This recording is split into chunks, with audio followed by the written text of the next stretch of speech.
Hi, and welcome to another exciting episode of the Andre The Beast Crayton Show with my co-host, the one and only Brand for Success, Yolanda Smith. What's up, girl? Hey, Dre, how are you? Woohoo! Glad Doing great, to be great. here.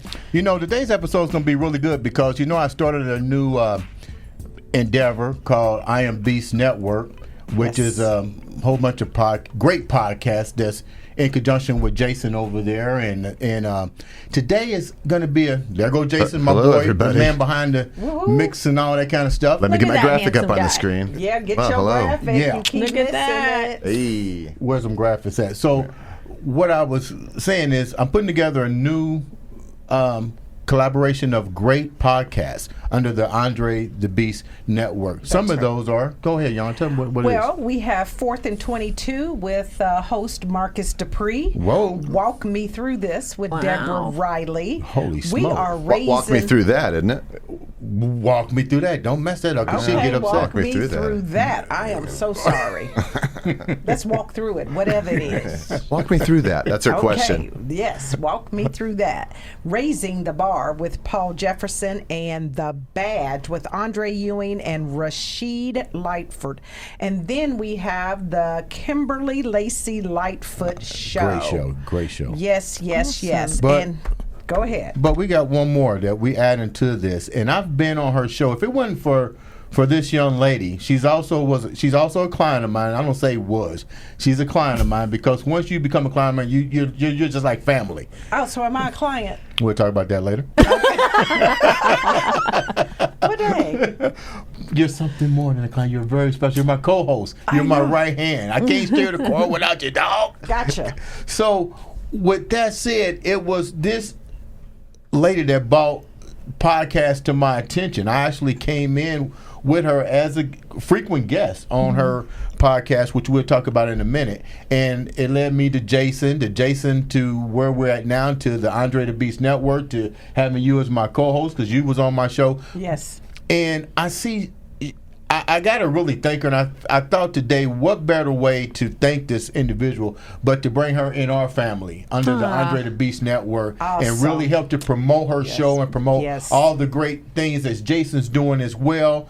And without further ado, I'd like to welcome to the Andre The Beast Crayton Show my girl, the host and the creator of the show EmoZen. EmoZen, the one and only EmoZen. Krista Anderson. Krista, welcome to the show, baby girl. Thank you. That was such a nice intro. Couldn't do it You any guys other way. have such a good vibe there. I Thank already you. said that, but I wanted everyone to hear that. Thank you. So, Krista, tell the audience, I know they know about you if they watch your show. It's a great show. Thanks for having me on there. Thanks for bringing Jason into my life. I believe that things happen for a reason, and when you do this, the EmoZen begins to manifest itself. Did I say that right? The way you said that the way you right. pronounce it, That's it sounds like the electronic version of EmoZen. It's EmoZen. EmoZen. One word. EmoZen. That's It's right. one word, EmoZen. So tell the audience a little bit about you before we get into a little bit about the podcast in general, okay. and why people should watch it. All right. Well, first and foremost, my day job is a licensed marriage and family therapist. I also do meditation coaching, and I'm a biofeedback coach as well. And I really love my job. You know, when you have those days where you're like, yeah, I think I'm going to call in sick. I always look at my calendar to see who's on my calendar, and it motivates me to get my lazy butt out of bed. It's funny you say that. We just had a guest on here, and that was one of the topics we addressed is people just getting up, Going through the motions. through the motions. To But go you to work. love your job. You don't hear that from people that say, I love my job. I love getting up in the morning. And I love working with people that want to do the work. I've gotten to a point, I mean, I kind of work like you do. Like you'll get results if you listen to me. Right. But the biggest question I have that is presented to me as a therapist is, well, but what do you do in the minute? in a minute when I'm about to snap. I said, well, that tells me you're not doing the work. Because you wouldn't snap in the minute if you was doing the work. Exactly, 100%. So, and there's no blame or shame in that. Like, facts are facts. They're not hostile. They're not friendly. If I didn't like donuts so much, my belly would go away. I mean, that's just how it works, right? Mm-hmm. But when you find your flow, you've got to find out what your big why is. And I think my biggest niche, I don't know that I would call it niche necessarily.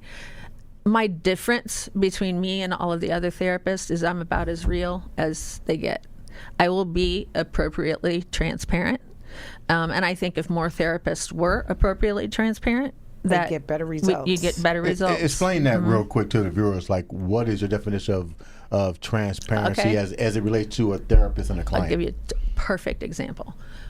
Some of you may or may not have heard of a modality called DBT. It's called dialectical behavioral therapy. And it is the classic modality to be used for people diagnosed with borderline personality disorder. Well, nobody knew who created it until finally people started to get authentic. And guess who created it? The therapist that had borderline personality disorder. And I personally think that if she would have been able to tell that truth, right, she would have been able to be, I've never met her personally. In my experience as a therapist, that's what I'm saying. I think when you can be more honest and say, I get it. I didn't just read it in a book. I really get it. For instance, because I lived it. I lived it. Yeah. Because 25 years ago, I attempted suicide. I was resuscitated in ICU. And I promised my children that I would never, ever again leave them. I would heal this depression, and I will never abandon them. And I'm going to spend the rest of my life showing them how much I love them. Did it take that particular incident to make you really say, I need some help to address what I was having, or did you really know what you was having? I wasn't talking here's the thing about suicide. The more you talk about suicide, the more the desire for suicide goes away. Okay, so that it's false for people to say, "Oh, you don't talk about it." Oh, no, you're going to talk to me about it. How are you going to do it? What are you going to do with it? How's it going to happen? Who's going to clean it up afterwards? I mean, that kind of stuff. Because then it doesn't become that little sneaky secret that you've got. But people, I had a plan, I had a means, I had the intent, and I told no one, not even my therapist. So you were serious. I was serious. Yeah. I was dying. Yes. Then why go to the therapist if you already was having the plan of action? Was you looking for the therapist to save you, or did you feel like the therapist should have recognized your signs before those manifested in your head, or while they was manifesting, that therapist should have recognized what was going on with you? The answer to that is I read a book when I was in the stress center. And it was by Dr. Dan Siegel. He is a neuroscientist researcher at UCLA. He's internationally known, really good at what he does. And he has a gift for speaking really hard concepts about the brain to lay people and making them understand. So humanizing the information so that it's And I read that book and I was like, damn it, I got this. And I was admitted to grad school while I was in the hospital. Wow, that's amazing. I mean, we really wanted to know the story, but we kind of went off in an interesting way. So there's a fast forward to that, but that's how this started. That's how I became a therapist. That's not how EmoZen developed. Right. But that's how I became a therapist.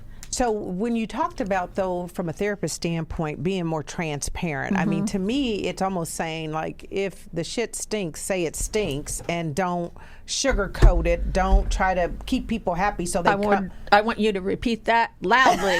Say it again. Say it again. Say that again. Well, if the shit stinks, tell them the shit stinks instead of trying to sugarcoat it. Because I think sometimes, and I know this is hard to say, not today. Not today. But what's sometimes hard to say is, I don't want them to dislike me so they won't come back. You know what I mean? I also think a lot of therapists are afraid of getting sued. So there's that fine line between what you Because really... we are taught to not let them know anything about us. Really? And I'm not trying to degrade my profession. I love being a therapist. Yeah, no. I really do. But I would be more inclined, now this is the truth, I would be more inclined to really receive services from you if I felt like you have gone through what I'm going through and you were able to overcome, which is why as a branding expert, I have a lot of clients that believe in me because I had to go through some shit. Right. But I showed that through the power of your personal brand, you can come back. And I did. So to me, see, that's almost like you go to these addiction places, and most of the counselors have probably Never suffered. been in addiction, Well, some of or them some of them have, have. though. And those that have, you can say, okay, You can they tell. can relate They'll to tell me. you. And they'll tell you they have, Yeah. too. I mean, it becomes more relatable because at the end of the day, it's about that connection. I've got to trust you, believe you, to want to really. You don't have to. But see, Well, I that's guess how you I don't work. have to. You don't have to. The clients I like to work with are the ones that look at me and go, I don't trust what you're saying. And then we get into a conversation about why not? What am I doing that's making you not trust me? You know. So again, it's having that transparent conversation versus it being superficial and the hour's up. Without getting too deep, because I don't want to. I want to make sure we're already there. show. We're in there. I want to make sure. I want to make sure that we keep it on the straight part right here, so people And will focus on the and focus, so podcast. people can Yes. know exactly what this podcast is about. Tell me more about the EmoZen and how that transpired, because you I had love me your on graphic. there, and I Beautiful. love it Thank too. you. And I like the fact that you was able to showcase an array of topics, and in a situation in an environment where everybody was able to voice their opinion in a harmonizing feel. So I have a gift for listening, and I have a gift for helping people communicate. Like, I can understand what people are saying, even if they're not saying it where everybody else can understand it. So I have that. Let me just say this right now, because I'm working on self-compassion, and I brought this just so everybody can see that I'm real. I have a gift that was, I just said it, and I didn't feel guilty about it. Right. Right? So there's part of what EmoZen is. EmoZen came about because so I don't know if people know this, trauma, your neocortex goes offline when you have trauma, and it gets stored in the fascia of your body. And that's why the mind-body connection for me, I do a lot of mind-body work. That connection for me is really, really big. And I went to a trauma treatment center about 7 years ago, and I stayed for a month. This is a voluntary thing. And I hope all therapists do voluntary things when they know they've got some things that are stuck, right? And the good ones that I know do. So it's not just me that does this, but there are very few that talk about it, right? And we had just done a sweat lodge. The place that I went to is called Integrative Life Center in Nashville, Tennessee. And we did acupuncture. We got massage. They made sure that we ate consistently. And that was one of the things that surprised me the most. Don't be surprised, Andre. Don't give me a side eye, Andre. I don't eat I don't eat well, and I don't eat regularly. I don't eat 3 meals a day. That's Well, and that's a problem, yeah, because how do you get your engine? You're not putting fuel to the engine. no, and Right? but Say it's that again. I said you're not putting fuel to the engine. Okay. Yeah, Okay. yeah.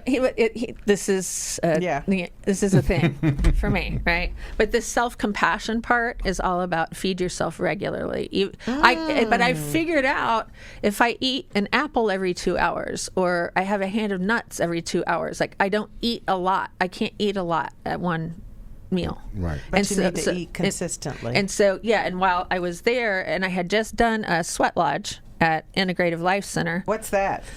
A sweat lodge? Yeah. If you we have viewers that are just sitting here going, "What's she talking about?" If you all haven't experienced a sweat lodge, we need to do one. We need to create one. Is it like a party? If I had to guess, it's a lodge that's really hot. And you sweat. It is It's a, like going in it's a a sauna? native. It's like yes, but it's very sacred. It's a Native American way of healing. So what they do, like they will appoint a person to handle the fire because the fire carries the spirit, right? They carry the rocks. So they get these rocks hot enough to put in this lodge, but it's not really a lodge. I mean, it's authentic. They built it with sticks, put blankets over it, had the rocks in the center, and you guys go in and you sit there, and they keep putting rocks on there, and it is a sweat lodge. And you sweat, and then sweat. What are you supposed to be doing while you're in there? You sometimes, this is going to sound weird. I don't know how else to say it. Aha moment. That's what I'll say. I was going to say people have visions, but sometimes in there about where their pain comes from. So this is a point of clarity is what I'm hearing you say. Yeah. You can sit there and really get some clarity. And it's a very classic Native American way of healing. The other thing that I'm ready to go to the sweat lodge. Well, we need to have one because I'm bringing some of that to EmoZen. I came out of a sweat lodge and I heard in my head, just like we were talking, create EmoZen. Really? Literally heard it. Was this your first time ever doing a sweat lodge? The first time ever? Who referred you to that? Was it a my close therapist. friend? Your therapist? Now And here's another thing I want to say. If y'all have a therapist that doesn't have their own therapist, listen to the word I'm using. Run the other way. I did not say walk. Run the other way. Why is that? Why is that? Because if therapists don't do their own work, they project it all onto you. And it's their issue, not yours. Interesting. Didn't know that. Well, I'm sitting over here speechless, and that's rare. Okay, that's rare. Okay, this is very interesting because I do believe that. Just like I believe that, I'm a coach, but I have coaches. Coaches Absolutely. too. Right. Yes. Same And concept. mentors too, right? Absolutely. Yeah, exactly. Absolutely. The same concept. You know what I mean? Because, we all are forever under construction. Absolutely. We're not done, No. and we have opportunities to improve ourselves, but we also have to navigate through the valleys, as well as the hills. And it's not a matter of if, it's a matter of when, right? And how do you be prepared for that? So that's exciting. So, go ahead, I'm sorry. So I'm just so curious then. So where are you looking to take EmoZen? I love it, EmoZen. And EmoZen is what? Emotional Zen. Which really, for people that don't quite get that and in a more traditional, it really means emotional sobriety. Like being able to hold it down when you want to stab somebody in the neck with a fork. I've never quite felt that way. Let's see. That's a little too deep for me, but I'm going to definitely tune in. It was a joke, and don't tell me you never said it because I heard you. Or maybe we didn't say stab him in the neck. We probably, I don't know, I cut. I don't know what you do. I cut. I'm going to cut you. I don't do any. I'm going to cut you. I'm a runner. I'm just kidding. I'm going to run. This is the most flight, right? violent Fight or flight. Andre the Beast Crayton episode ever. I have never hurt anybody, and I never will. I'm kidding. There I'm you just go. kidding. Yeah, exactly. Yeah. Okay, No, we get it. Totally though. No. kidding. But that's interesting. So where do you see yourself going with this business? It sounds like you're really wanting to help other people do what? Other than stab people with a fork, when you really think about it. Self-compassion, learning to say what I mean so people don't think, God, she's nuts. Right? They can think that, but not because I'm kidding, right? But where I hope to go with EmoZen is I'd like to eventually get a sponsor so that I can do this once a week because there's so much to talk about. Yes. What are some of the things to talk about? That's kind of curious. What are some of the things to talk about on EmoZen? For instance, I have 2 clients that I'm very, very grateful for coming in this evening. I've worked with them for about a year and a half, and they're coming in, and we're going to go through some EmoZen stuff. We're going to actually look at one of the processes that we use. But I am very unorthodox, as you can tell, and working with therapy. I sort of like it, though. But I want you people make to it less scary. That's for sure. Because this is taboo. Yeah. For a lot of cultures. And, And one of the things I just did, I didn't even tell. I haven't talked to you for a while. I took a 6-week intensive by the Rev Bridge Feltis for people racialized as white. And I learned so much about that because I have a diverse group of clients. And you're going to share that on your show. We don't give all that away, but you're going to share that on your show, right? Well, yeah, I would like Bridge to be on the show at some point, but yeah, anyway, yeah. It was fascinating and it was hard. Yeah. So, but really, no matter what, you got to be willing to do the work. You got it, and I'm doing so. Dismantling white privilege is one of the shows, I've done that. Yeah. We've had a couple that. Two of my favorite podcasts have been about talking about racism. That's something and it was great. It was a great conversation. Why is it such a great conversation for you? For me, because my melanin blessed friends were not afraid to tell the truth. Mm-hmm. They spoke truth. Y'all spoke truth in front of a white person holding. I mean, you could say, well, that was kind of racist. I had a conversation with E about is racism the same as, what did I say? The same as white privilege. Like, I was confused because I never wanted to consider myself racist, right? Yeah. And he was like, it's racism. And I was like, There's different elements, right? There are different elements. You can be born into something, and then you can purposely act upon. Right. You know what I mean? I get it. There's the conscious and the unconscious. Well, I was unconsciously racist. That's what I'm trying to say. That I learned through that. That I never would have thought that, but I bet you I cried 3 days when I realized that truth. Yeah. Well, you know what? The breakthroughs are what matters, though. I mean, because I think for a lot of people, this has been a year of atoning, and there's no question about it. I have friends of very diverse backgrounds, and some of my white friends have basically just checked on me to see if I was okay, but to say, you know what, I've learned so much, I had no idea.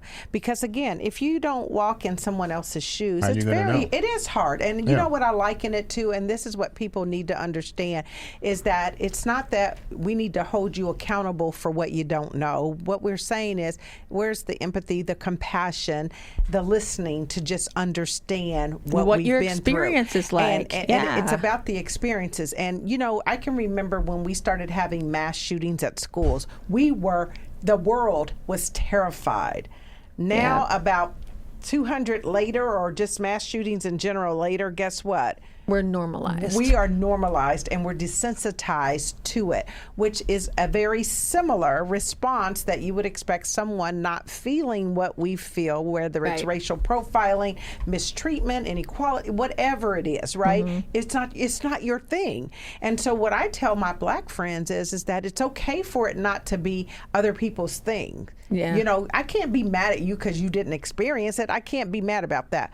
But I think when there's an opportunity to see it in action, then that's when I'm mad if you're not saying something and speaking up. Yes, because in the moment, the now, the flow, like we're talking about. Because you could say I'm not racist, and that's not enough. I want you to be anti-racist. And that's what I learned, to say anti-racist. Anti-racist. So that means if you see something, you're willing to say something. Yes. That's so powerful. Yes. Yeah. But well, I'm proud that you're doing the work. I mean, this show is going to continue to be remarkable. I can only imagine. Well, the other thing that I'm planning on doing is having a meditation once a week. A lot of time, Jason's girlfriend, Renee Merrifield, and I do meditations together. Then we're on, oh my gosh, it just, whoop, whoop, whoop. It'll come back. It'll come back, yes. It's, okay, I'm thinking about it too hard right now. But anyway, we have about 40 meditations we've done, and she plays and hums or sings in the background, and it's such a flow that it's almost like we planned it, but they're always all improv. Wow. On a lighter note, before we wrap up, you brought in this beautiful award. Explain this, and when did you get it, and give me some feedback on that real quick. I got this award. It's a Marquise Who's Who publication board. Certifies that Krista Anderson has hereby been approved as a subject of biographical record in Who's Who in America. And I got it because the woman that I was speaking to, they do a big interview as they talk to you. And she made me cry, actually, some of the things she said, because she said at one point, and I'm not even trying to make this racist. This is just what she said. She goes, I'm sure you can tell I'm black. I said, no, I actually can't. I can tell you're from New Jersey, but I cannot tell you're black. Because we know you got that distinct accent. But she said she had tears in her eyes, and I had tears in my eyes. And she said, I've never talked to someone as committed to dismantling white privilege as you have been. Aww. And it really, I'm not going to cry, but I feel it right now because it's a really powerful thing. Yeah. But the other things that I want to do that are different, these are just ideas. Like I'd like to have day-long therapy sessions once a month instead of 1 hour a week, because once you get it, and athletes in this room, there are a few of you. You know, once you get it, you got to drive it home. Just because you got it, you don't stop. You get it, you drive it home. Information now, how do you get in action? Yeah, and I would like to have day-long sessions like that, and then it could be more. It could be one person. It could be a group of people, depending on what they want. Yeah. I already take therapists. Some of them are, but I meant clients on therapy hikes. We'll walk and we'll notice, and I encourage them just to be quiet and look at the animals that they notice. And then we sit down and we look at the spiritual nature of animals and why did that animal show up for you. It's very, very Native American in addition to being I can be traditional. I've got all the modalities. I'm licensed. I know what I'm doing. But so what makes you gravitate to the Native American? Are you reading my mind? I am. We've been together enough now. Because oh my God, we act like an old couple. Yeah, because I'm like, okay, that was my question, but I'll let you roll with it. Because they know the earth. And my granddaddy, my mom's dad, he was a farmer, and he used to use those willow sticks to find water. And he did other things like that too, besides the funny story that has nothing to do with this, but I have to tell you that my grandma also laid down and kicked a cow because she was running after my mom one time. That's my family. She laid down and my grandmother laid down and kicked a cow. Yes. Speaking of your mom, your mom is here. Yes. Hi, Jason. Will the camera go around everywhere she's at? Let's say hi to your mom. Hi, Mom. Give me a minute here. Tell me where she at. We're gonna put her on camera real quick. Yeah, get her on camera. There she is. Oh. I was gonna save this, and I'll do it again. I can't quite get over there. Are we done? Oh, I'm on that one. Oh, hold on. Somebody else is on camera. Welcome, Big E. Not the mom. Okay. To the Big Easy. Here we go. Or she can just get up. Okay, she can just get up and walk over. You can walk over here and stand by me. He just passed her. Oh, okay. There you go. Okay. There she is. Wave to that. Hi, Mom. You can wave. Now say hi, Yeah. Mom. Wave Just to that wave. Just wave. That's all you have to do. Yep. Let me tell you. Wave. You're on camera. So, EmoZen is an offshoot of my mom saying, always have a dream, right? And so instead of having a dream, I manifested it.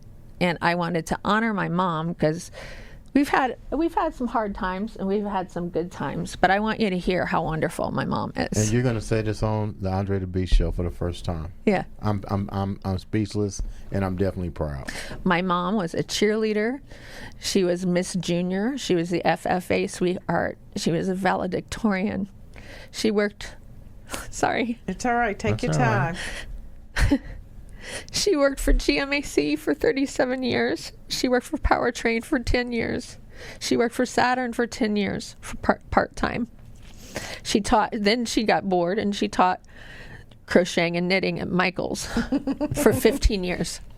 Wonder if my mom was in one of her classes. Boy, she became a crochet She was a church queen. pianist. Okay. And she was amazing.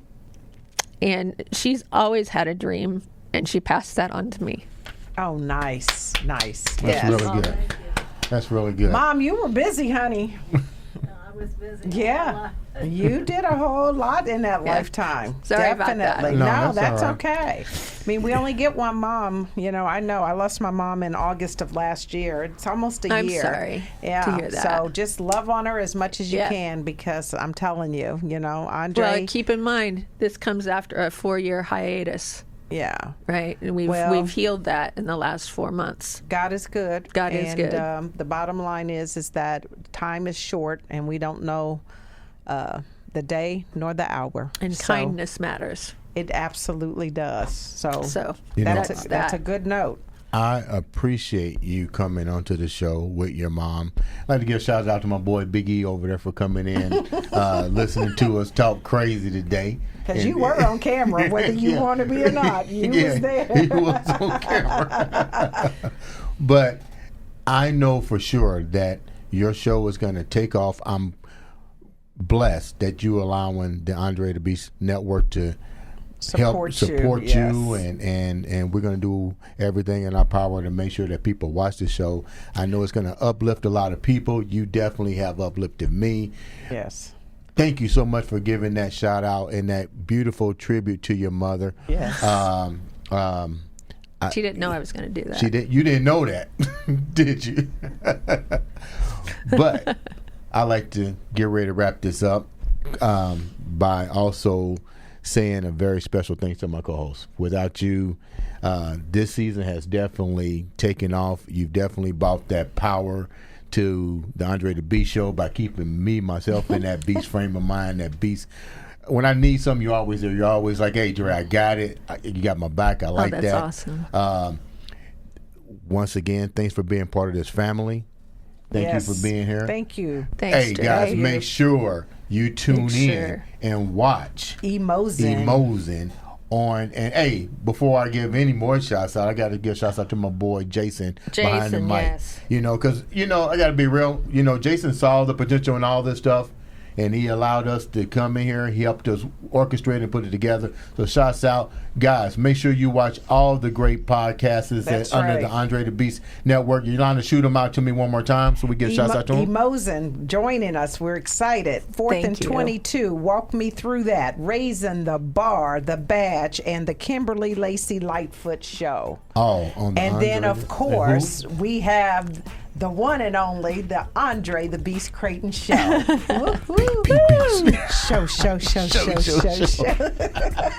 Ladies and gentlemen, thank you, Krista. This has been the I'm Andre so honored. Thank the you, Beast guys. Crayton Show.